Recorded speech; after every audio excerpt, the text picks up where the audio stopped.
For gamers like me, video games are definitely much more gratifying than the actual world, especially when the real world is full of stress and responsibilities that most of us don't enjoy. To be honest, if we were rewarded with real-life accomplishments, awards, and skill points, we would probably put in more effort to be physically active. However, there is a sinister side hidden in our beloved games, and the truth is that there is more happening behind the curtains than what meets the eye. We're shitty people, Joel. It's been that way for a long time. No, we are survivors. This is our chance! It is over, Tess! In the last 20 years, video games have moved from being a new, thrilling leisure activity to a massive economic sector. Nowadays, there are professional gamers whose enthusiasm for games can be compared to some of the most popular obsessions around the globe. Although playing video games usually appears harmless, there are lots of secrets that the industry prefers to keep under wraps. Whether it is the unlawful activities you may encounter, or the concealed facts regarding how these games are created, or even much more darker facts about how franchises get promoted. And by the way, if becoming a video game developer is your ambition, it may be a good idea to do further investigation, and you might realize that the industry is not cherishing developers as you imagine.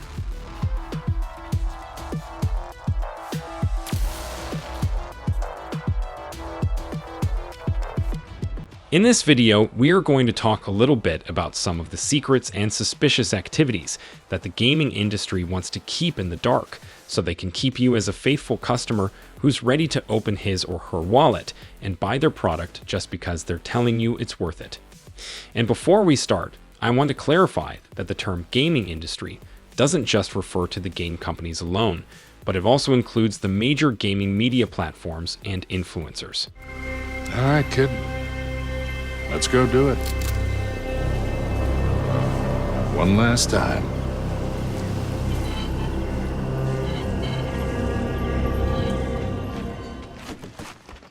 I want you to activate your memory a little bit for me. Do you remember those times when you're in the game and suddenly the music shifts, you find a lucky opportunity in a treasure chest, you can save your progress at a checkpoint down a hallway, and then boom, it's time for a boss battle. Reflect on the amount of times you achieved an unexpected win when you had very little health left. Also, do you remember how often you made it through a difficult jump with barely any energy? That's right, the game is manipulating you even if it feels like you are in control.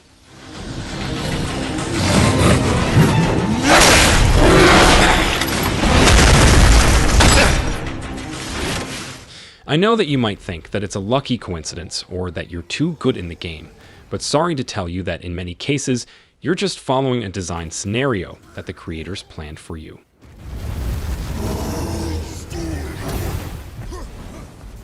Jennifer Shurl, a game designer, tweeted to her colleagues and asked them to discuss the concealed features they had integrated into games. And it turned out that all these occasions we just discussed are achievable thanks to programming sorcery, crafted just to provide more of those exciting moments where the players say, "Oh my god, what did just happen?"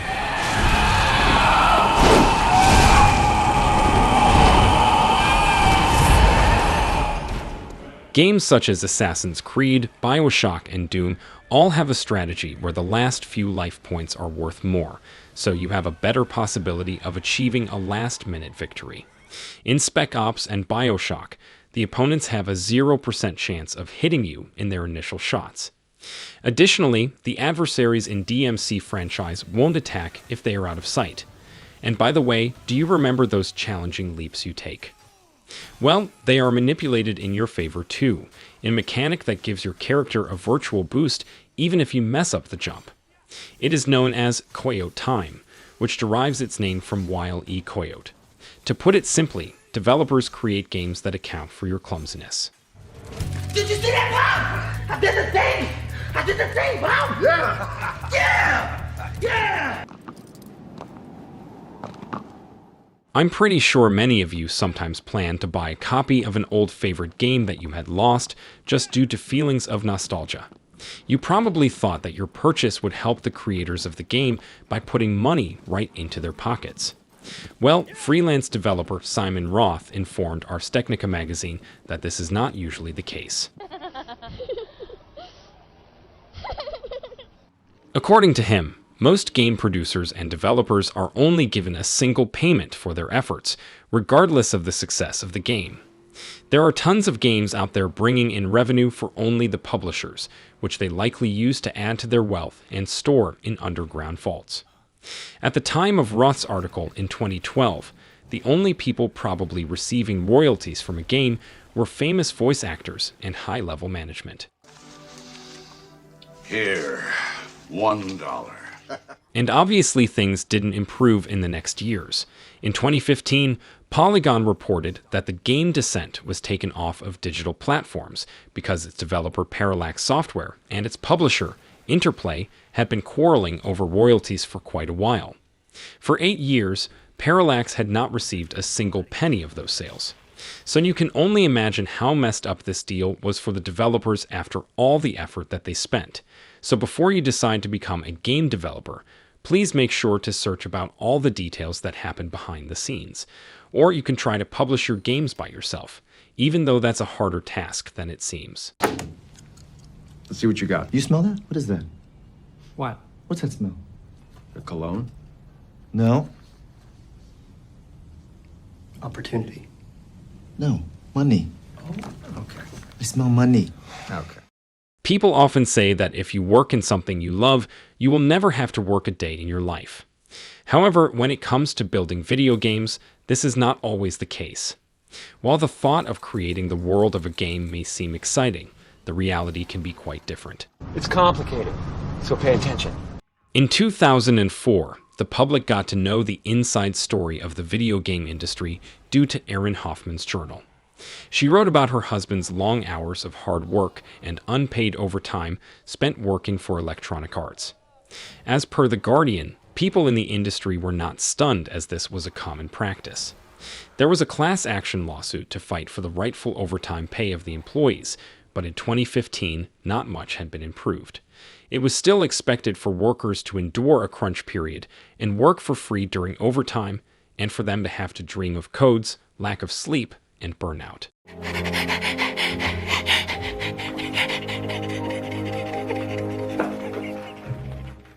After a lawsuit was filed against Electronic Arts, similar allegations were made against Rockstar Games too. An anonymous game designer also shared their experiences in a 2016 article for The Guardian. The job was not only demanding due to the long hours, but also because of the impossible deadlines, high levels of stress, lack of family time, and the continuous altercations that came with it. It's clear that this job was not enjoyable. I couldn't think of a more horrible job if I wanted to. It's kinda ironic that the job that makes people happy by creating video games is also the source of suffer and anxiety for the people involved in it. Even though the big companies don't show the respect that developers deserve, but we all know that gamers definitely appreciate the hard work and passion that developers put into games to give us the most entertainment and joy.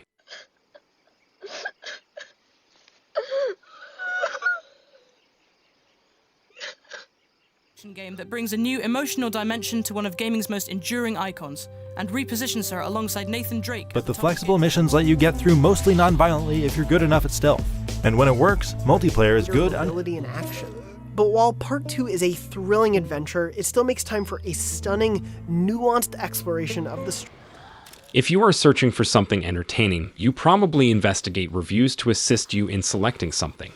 If this is a common behavior for you, then sorry to tell you that you may be the victim of a serious scam. Well, that's not true. You're saying things you do not know what you're talking about. No noise, knife only. In 2010, Todkin was employed as a game reviewer for GamePro platform. Activision invited him to experience a preview of Call of Duty Black Ops, which was an amazing job for him. What's even more incredible is that he was also given a fully paid trip that included a custom-made flight helmet, a helicopter ride in California, and a few days to review the game in an incredibly luxurious environment. So, what's the problem? We are not implying that a certain review was manipulated in any form, but it is quite evident that the gaming industry is not hesitant to flash large amounts of money to reviewers. In 2014, Kotaku platform inspected the conditions of YouTubers who were permitted to assess Middle-earth Shadow of Mordor and the clauses of their contracts were definitely suspicious. They were not just content with agreeing to only express positive feelings about the game, they also got a salary from Warner Bros. Interactive, dependent on how much they lauded it. In 2016, TechCrunch published an article regarding a punishment Warner Bros. Faced for manipulating reviews, but they are not the only ones that do it. Video advertisements for games bring in a colossal amount of money, estimated to be around $3.8 billion. This type of advertising reaches an immense number of people yearly, aiming to encourage them to buy the games. Nowadays, gaming companies will do anything to market and endorse their games, even paying for favorable reviews.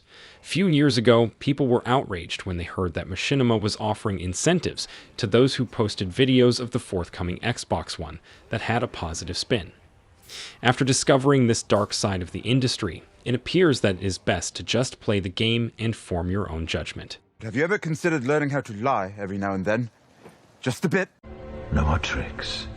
No more lies. Only truth. Now tell me of this power Heimdall wields. He sees the future. More like he reads the person, sees their intention. My intent. Unless an individual is famous or a Hollywood figure, the people who create voices for games are typically treated in a similar manner as game developers.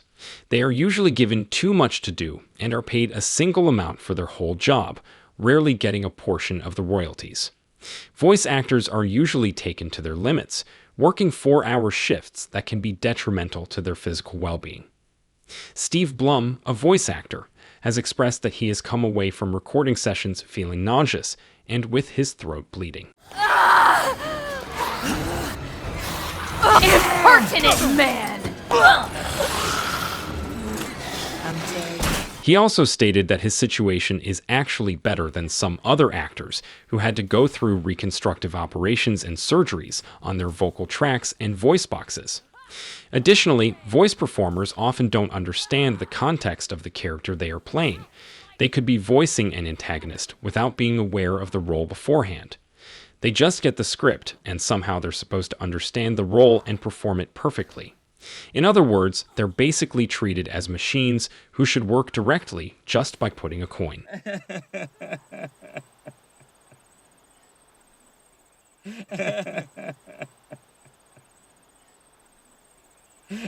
Hopefully our video was informative and useful for many of you who didn't know the hidden facts that we mentioned, even though we didn't cover all the questionable and unethical actions that happen in the industry. But I guess nothing should surprise us anymore, especially because all of us know that any industry in any field would do anything possible to get those dollars out of your pockets and make you buy whatever they produce. And since the gaming business is becoming more profitable every day, companies' greed will also get bigger and bigger.